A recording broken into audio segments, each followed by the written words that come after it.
സാത്താൻ സേവ, കൊലപാതകം, ഇവ ഓർത്തഡോക്സ് സഭയുടെ മുത്തുകൾ. ഈ അടുത്ത കാലത്ത് നടന്ന മനുഷ്യ മനസാക്ഷിയെ ഞെട്ടിച്ച രണ്ട് സംഭവങ്ങളാണ് അരുണാചൽ പ്രദേശിലെ ഹോട്ടൽ മുറിയിൽ ഡോക്ടർ ദമ്പതികളും സുഹൃത്തും മരിച്ച നിലയിൽ കാണപ്പെട്ട സംഭവവും പൂക്കോട് വെറ്റിനറി കോളേജിലെ സിദ്ധാർത്ഥന്റെ കൊലപാതകവും. ആരെന്തൊക്കെ പറഞ്ഞാലും സിദ്ധാർത്ഥിന്റെ ദാരുണ മരണത്തെ നമുക്ക് കൊലപാതകം എന്ന് പരാമർശിക്കുവാനേ സാധിക്കൂ. ഈ രണ്ട് കേസുകളിലെയും മുഖ്യപ്രതികൾ ഓർത്തഡോക്സ് സഭാംഗങ്ങൾ ആണ് എന്നതാണ് ഏറെ ശ്രദ്ധേയം. കഴിഞ്ഞ മാസം മാർത്തോമാ ശ്ലീഹായുടെ പൈതൃകം പറഞ്ഞ് കോട്ടയത്ത് വലിയ പൈതൃക സമ്മേളനം നടത്തിയ സഭയിലെ അംഗങ്ങളാണ് ഇവർ എന്നതുകൊണ്ട് മാത്രമാണ് ഞങ്ങൾ ഈ വിഷയം ഇപ്പോൾ ടേക്കപ്പ് ചെയ്യുന്നത്. വളരെയേറെ പാരമ്പര്യവും മഹിമയും ഒക്കെ അവകാശപ്പെടുകയും യുവതലമുറയെ നേർവഴിക്ക് നടത്തുവാൻ Sunday school, orthodox vacation Bible school, youth league, വെള്ളിയാഴ്ച പ്രാർത്ഥന, കുർബാന കഴിഞ്ഞുള്ള വീടുകൾ തോറുമുള്ള പ്രാർത്ഥന, ഉപവാസ പ്രാർത്ഥന, സന്ധ്യാപ്രാർത്ഥന, സൂതാറ നമസ്കാരം, കുമ്പസാരം, ധ്യാനം എന്നുവേണ്ട സകല പരിപാടികളുമുള്ള ഈ വിഭാഗത്തിൽ നിന്ന് എന്തുകൊണ്ട് യുവതലമുറ ഇത്തരത്തിലേക്ക് അധപ്പതിച്ചു പോകുന്നു എന്ന് നാം ചിന്തിക്കണം. അൽമായർ മാത്രമല്ല, എത്രയെത്ര ബിഷപ്പുമാർ, പുരോഹിതന്മാർ നിരവധി ക്രിമിനൽ കേസിന് പിടിക്കപ്പെടുന്നു. സഭാധ്യക്ഷനായ കാതോലിക്കയും കുന്നംകുളം മെത്രാനും അത്താനോസ്യൂസ് എന്ന ബിഷപ്പിനെ പുല്ലപ്പടി റെയിൽവേ ട്രാക്കിൽ കൊല്ലപ്പെട്ട് കിടന്ന കേസിൽ എഫ്ഐആറിൽ 1ഉം 2ഉം പ്രതിസ്ഥാനത്തുള്ളവരാണ്. കുമ്പസാര പീഡന കേസിൽ 5 ഓർത്തഡോക്സ് പാതിരിമാരാണ് അറസ്റ്റിലായത്. പോക്സോ കേസിൽ പ്രതികളായ പോൺസൺ ജോൺ, 82കാരനായ ശമോൻ റബ്ബാൻ, അങ്ങനെ എത്രയെത്ര എണ്ണം. ഇതുവരെ പള്ളി പിടിച്ചു പറിയുമായി നടന്നവർ ചർച്ചയ്ക്ക് വരുമെന്ന് പേടിച്ചിപ്പോൾ അല്പം ഒതുങ്ങിയിരിക്കുകയാണ്. അരുണാചലിലെ കൊടുന്തണുപ്പിൽ രക്തം വാർന്നു മരിച്ചാൽ പുനർജന്മം ഉറപ്പ്, അതും അന്യഗ്രഹജീവികളായി എന്ന് വിശ്വസിപ്പിച്ചാണ് നവീൻ തോമസ് ഭാര്യ ദേവിയെയും ഇവരുടെ സുഹൃത്തെന്ന് പറയുന്ന ആര്യ എന്ന യുവതിയെയും അരുണാചലിന്റെ തലസ്ഥാനമായ ഇറ്റാനഗറിൽ നിന്ന് 100 കിലോമീറ്റർ മാറി സിറോയിലെ ബ്ലൂ പൈൻ എന്ന ഹോട്ടലിൽ എത്തിച്ചത്. ഇവരെ ആ മുറിയിൽ മരിച്ച നിലയിൽ കണ്ടെത്തിയ സംഭവത്തിൽ പോലീസ് അന്വേഷണം തുടരുകയാണ്.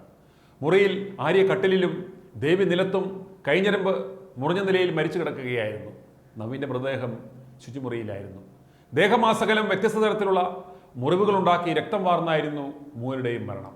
ഇവരുടെ മരണത്തിന് ബ്ലാക്ക് മാജിക്കുമായി ബന്ധപ്പെട്ട പശ്ചാത്തലമുണ്ടെന്നതിന് കൂടുതൽ തെളിവുകൾ പുറത്തു വന്നുകൊണ്ടിരിക്കുകയാണ്. മരിച്ച നവീൻ തോമസിന്റെ കാറിൽ നിന്ന് പോലീസ് പ്രത്യേക തരത്തിലുള്ള കല്ലുകളും ചിത്രങ്ങളും കണ്ടെടുത്തിട്ടുണ്ട്. ആര്യയ്ക്ക് വന്ന മെയിലിൽ ഈ കല്ലുകളെക്കുറിച്ച് പ്രതിപാദിക്കുന്നുമുണ്ട്. ഇവരുടെ പക്കൽ നിന്ന് കണ്ടെത്തിയ ഇമെയിലിൽ സൂചിപ്പിച്ചിട്ടുള്ള കല്ലുകളാണ് ഇവയെന്നാണ് കരുതപ്പെടുന്നത്. മരണാനന്തരം എത്തുമെന്ന് കരുതുന്ന അന്യഗ്രഹങ്ങളിലെ ജീവിത രീതിയെ സംബന്ധിച്ച സംശയങ്ങളും മറുപടികളുമായി 500-1000 പേജുകൾ വീതമുള്ള പുസ്തകങ്ങൾ നവീന്റെ ലാപ്ടോപ്പിൽ ഡൗൺലോഡ് ചെയ്തിട്ടുണ്ട്. കഴിഞ്ഞ 15 വർഷത്തിലധികമായി നവീൻ തോമസിന് ഇത്തരം ബ്ലാക്ക് മാജിക് സംഘങ്ങളുമായി ബന്ധമുണ്ട്. അദ്ദേഹമാണ് ഭാര്യ ദേവിയെയും ആര്യയെയും ഇതിലേക്ക് കൊണ്ടുവന്നത് എന്ന് പോലീസ് വ്യക്തമാക്കി. നവീൻ തോമസ് കോട്ടയം മീനടം നെടുമ്പൊയ്കയിൽ റിട്ടയർഡ് ഇൻകം ടാക്സ് ഉദ്യോഗസ്ഥൻ NA തോമസ് എന്ന കുഞ്ഞുമോൻ്റെയും KFC റിട്ടയർഡ് മാനേജർ അന്നമ്മ തോമസിൻ്റെയും മകനാണ്. നവീൻ്റെ സഹോദരി നീതു തോമസ് കുടുംബസമേതം അമേരിക്കയിലാണ്. ഇവർ മീനടം സെയിൻറ്റ് തോമസ് ഓർത്തഡോക്സ് പള്ളി ഇടവകക്കാരാണ്. പോലീസ് നവീൻ്റെ വീട്ടിലെത്തി പല പ്രാവശ്യം പരിശോധനകൾ നടത്തിയെങ്കിലും ഇടവകയും ഇടവകക്കാരും ഇത് പരമാവധി രഹസ്യമാക്കി വെച്ചു. അദ്ദേഹത്തിൻ്റെ സംസ്കാരം പോലും ഇടവക ഗ്രൂപ്പുകളിൽ ഇട്ടില്ല. അരുണാചൽ പ്രദേശിൽ നിന്ന് പോസ്റ്റ്മോർട്ടം കഴിഞ്ഞ് വിട്ടുകൊടുത്ത മൃതദേഹം തിരുവനന്തപുരം വിമാനത്താവളത്തിലെത്തിച്ച് സമീപമുണ്ടായിരുന്ന ആശുപത്രിയിൽ എംബാം ചെയ്ത് ഉച്ചയോടുകൂടി വീട്ടിലെത്തിച്ചു. മീനടം സെയിൻറ്റ് തോമസ് വലിയ പള്ളിയിലെ സെമിത്തേരിയിലായിരുന്നു ശവസംസ്കാരം നടന്നത്.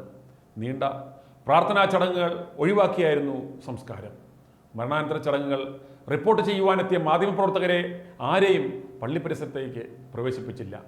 ആത്മഹത്യ ചെയ്യുന്നവരെ തെമ്മാടിക്കുഴിയിലടക്കമെന്ന് പറയുന്ന സഭ നവീൻ തോമസിന്റെ അപ്പൻ്റെ കയ്യിൽ ധാരാളം പണമുണ്ടായിരുന്നതുകൊണ്ട് സാത്താൻ സേവകനാണെങ്കിലും കുഴപ്പമില്ല, ആത്മഹത്യ ചെയ്തതാണെങ്കിലും കുഴപ്പമില്ല, അത് വൃത്തിയായി ചെയ്തു കൊടുക്കുവാൻ കോട്ടയത്തിരിക്കുന്ന തീവട്ടി മെത്രാൻ പറഞ്ഞതുകൊണ്ട് വികാരിയത് വൃത്തിയായും വെടിപ്പായും ചെയ്തു കൊടുത്തു.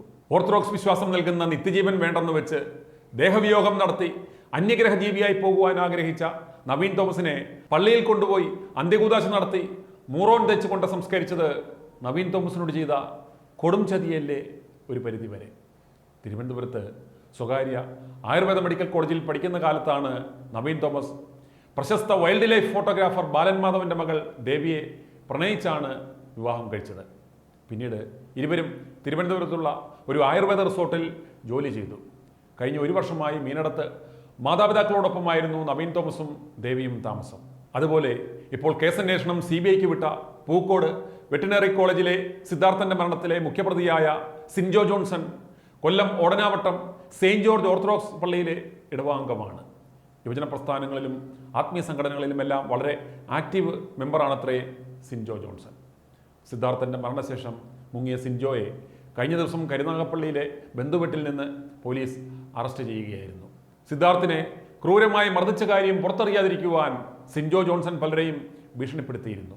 വിവരം പുറത്തു പറഞ്ഞാൽ തലയുണ്ടാകില്ലെന്ന് സിൻജോ ജോൺസൺ മുന്നറിയിപ്പ് നൽകിയെന്ന് കുട്ടികൾ പോലീസിനോട് വെളിപ്പെടുത്തിയിരുന്നു. സിദ്ധാർത്ഥിനെ പച്ചവെള്ളം പോലും കൊടുക്കാതെ ദിവസങ്ങളോളം ഇട്ട് മർദ്ദിച്ചത് സിൻജോയുടെ നേതൃത്വത്തിലായിരുന്നു. പോസ്റ്റ്മോർട്ടത്തിൽ സിദ്ധാർത്ഥിൻ്റെ ആമാശയത്തിൽ നിന്നും ഒരിറ്റു ഭക്ഷണത്തിൻ്റെ അവശിഷ്ടം പോലും കണ്ടെത്തുവാൻ സാധിച്ചിരുന്നില്ല എന്നും പറയുന്നുണ്ട്. ആത്മീയ കാര്യങ്ങളിൽ ഓർത്തഡോക്സ് സഭയ്ക്ക് അഭിമാനിക്കത്തക്ക ഒന്നുമില്ലെങ്കിലും ഇനി ഇക്കാര്യങ്ങളിലെങ്കിലും ഇവർക്ക് അഭിമാനിക്കാം.